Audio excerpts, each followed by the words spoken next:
My name is Manuel Pombo. I'm in charge of the infrastructure and unified communications at GoContact, a CPaaS company based in Portugal.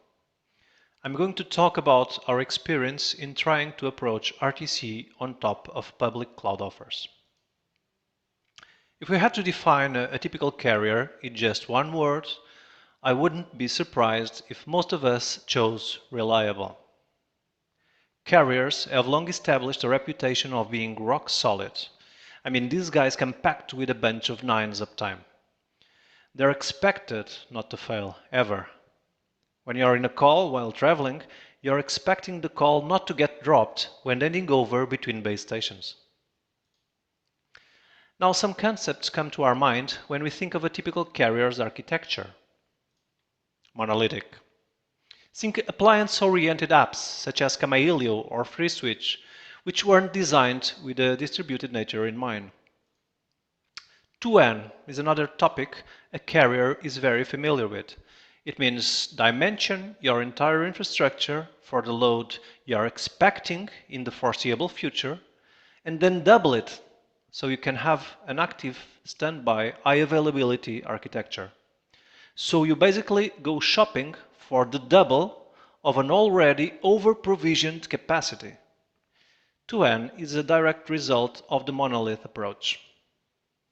LTS, long-term support, is a product lifecycle management policy in which a stable release of software is maintained for a long period of time. Everyone in the industry knows this very well. Most of the incidents and outages take place as a direct or indirect result of a change. So carriers try to keep changes to a minimum with slow-paced releases. LTS is again mostly inevitable because of the monoliths. Monolithic, 2N, LTS are old school terms our kids will know nothing about once they end up high school. So I'll sum them up as legacy. But typical carriers have always faced some challenges. Scaling. Scaling up requires a strong upfront investment in time and resources, so it's both slow and expensive. And scaling down becomes a business need in order to cut down in energy consumption. Auto-scaling is near to impossible given the legacy architecture. Spreading. Providing services in new geographies. This is a big project for a carrier. Data center selection, networking interconnects, hardware acquisition and provisioning, negotiation with all these parties. It will take a lot of time, a lot of people, and a lot of money to make it happen. Integrating. SIP trunks. That's about it when we talk about integrating with a typical carrier. No SDKs, no REST APIs, no serverless function environments, no value-added features. A huge barrier to entry for a programmer getting into the TAD world. So a typical carrier is slow. And in the globalized world we have been living in for quite some time now, this means wake up or die. GoContact is a registered carrier in Portugal and Spain. We've historically been running in bare metal, provisioning our own servers and networking equipments in Tier 3 and Tier 4 data centers, such as Equinix and Interaction. Now, we were never exactly a typical carrier, in the sense that we do our business mostly out of value-added layers on top of telephony services. So integrations are second nature to us. But our unified communications core is made up from the very same foundational blocks a lot of more traditional carriers rely on, Camaleio and FreeSwitch. This means we inherited the same architecture and have been facing most of the challenges that I mentioned. So there we went exploring cloud possibilities. Real-time audio and video are very demanding in terms of computational resources. But it's the networking stack and the CPU scheduler that's historically given us the most trouble. And that's because hypervisors, while attempting to be fair to all child VMs, will become a serious threat to applications requiring a high-rate, fixed-paced packet delivery and processing, causing jitter. Not long ago, we were setting up a virtualized infrastructure in a cloud provider in Colombia. And once we went over a few hundred sessions, audio problems began to arise. Our VMs were clearly competing for CPU time against other users' workloads. So we were forced to go for dedicated hosts, and these issues immediately vanished. Well, AWS, Google, and Azure have now been providing bare metal instances for over a year, delivered without a hypervisor, where you gain direct access to server resources. And they're also making several performance-oriented features available. For RTC, in my view, one of the most compelling ones is single-root I/O virtualization. SRIOV is a device virtualization technique that bypasses the virtual switches, providing higher I/O performance and lower CPU utilization. This results in higher bandwidth, higher packet per second performance, and consistently lower inter-instance latencies. This ticks all the major boxes in our concern sheet for making GoContact available in public clouds. When transitioning to cloud providers, you gain immediate access to a huge ecosystem of managed services.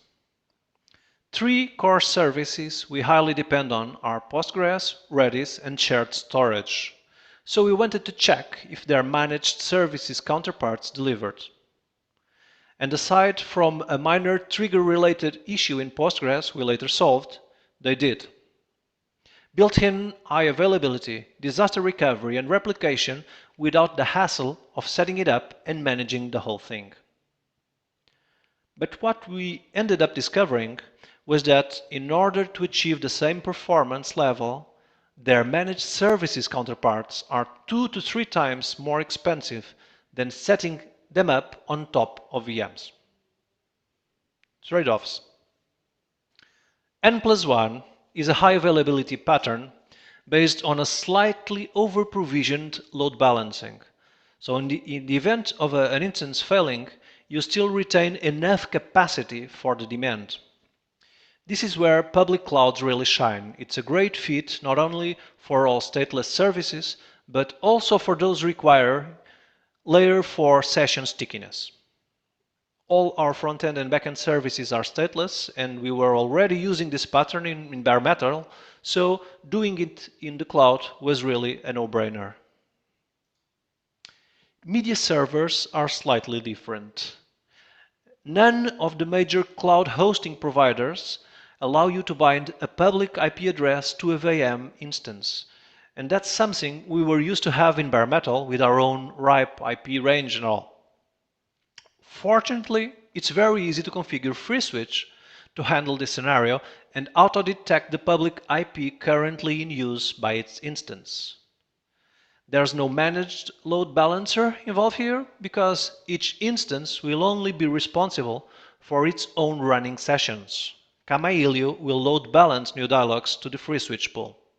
The 2N VIP pattern, also known as active standby, is based on having a floating IP as a service IP and letting a controller manage which host gets bound to that VIP. We've been using the VIP pattern since our early days in bare metal, with great results in apps such as Camaillio, Postgres, and Redis, controlled by PCS. We've also developed a PCS resource agent for Camaillio, which extends the probes to layer 7 features such as invites and registers. Setting this up in cloud providers did, however, require changing the PCS setup to call the provider's APIs in order to retarget the VIP addresses, but that was it. Disaster recovery is something our larger customers have been demanding for some years now, as an enabler for their contact center's business continuity plan.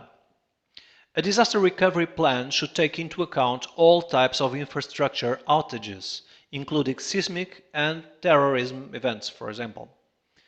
We have implemented active standby disaster recovery plans between data centers hundreds of kilometers away by employing database transactional replication and file system replication, and having BGP control the active data center. With public clouds, we get this as a service, with several zones in each region. This is a very straightforward process. We just need to set up instance affinity within each zone so they don't end up communicating with instances in other zones. However, in some cases, a disaster recovery plan confined to a given region may not be enough, as zones won't be more than 100 kilometers away from each other. And in these cases, we had to apply a replication strategy similar to what we have done in our own data centers, and let DNS manage the transition between regions, using A records for HTTP and SRV records for SIP. All major cloud hosting providers come packed with great observability tools, and with very fast release cycles they just keep getting better. Decent centralized logging platforms with fast searching speeds are available in all cloud hosting providers. This is critical for effectively troubleshooting issues in RTC and in distributed applications. Metrics collectors and proper visualizations are present too, with good support for threshold-based alarms, and it's very easy to integrate data from RTC tools such as Homer or SIP3. The biggest cloud hosting providers also offer modules that deliver application-level insights, with integrations available for the most common programming languages. And we are now also beginning to see very useful AI-powered features, such as anomaly detection, on top of logs and metrics. This is of utmost importance for RTC in a broad spectrum of areas, such as fraud detection, quality deviation alarms, and root cause analysis, to name a few. And I can't stress this enough. Security should always be implemented by design and by default, and this is even more relevant when you're setting things up on top of public clouds. This means security considerations need to be on our minds in every decision we made. The first thing we think about is setting up our Layer 2 and Layer 3 network segregation, as we would with on-premises VLANs and VRFs. AWS and Google both call it VPCs, while Azure chose VNet. And even though they're not exactly equal, they're pretty similar in nature. Then we must take care of assigning credentials and setting up access control policies to services and resources. Encryption in transit and at rest are mandatory features in all security audits, so we must make sure we have this covered too. The same goes for enabling audit log trailing that will support auditing and post-incident forcing investigations. Last but not least, perimeter defense modules such as AWS Shield, Google Cloud Armor, and Azure DDoS Protection defend us from common and advanced attack vectors such as DDoS and UDP reflection. Hybrid cloud. Well, this is something we're working on right now on top of Kubernetes, but that hasn't got to production yet. From our experience in our own data centers and in public clouds, we've come to the conclusion that what will actually work best for us is a hybrid cloud approach. We have two goals here. One, start operating on top of public clouds in geographies that are too far away from our data centers for RTC to be reliable. This allows us to spread fast in the globe and catch every business opportunity. Our second goal is to have our own data centers cover the demand baseline in our main geographies and use public clouds there for autoscaling as needed. This way, we retain the lower TCO provided by the data centers we run, limit over-provisioning, and don't compromise growth. I'd like to end by taking a peek into an exciting new technology that is coming up in the near future, RIPP. RIPP stands for Real-Time Internet Peering Protocol, and it aims to provide a unified RTC replacement for SIP, SDP, and RTP. It's built on top of HTTP3 UDP streams, so it should provide very low latencies. And being a web application, it's also natively cloud-friendly and load balanceable with standard services. And that will no longer be an issue, with RIPP even supporting in-call IP address changes, allowing seamless failover between media servers. And finally, encryption and authentication will come embedded with the protocol. Exciting times ahead for all RTC enthusiasts. Thank you.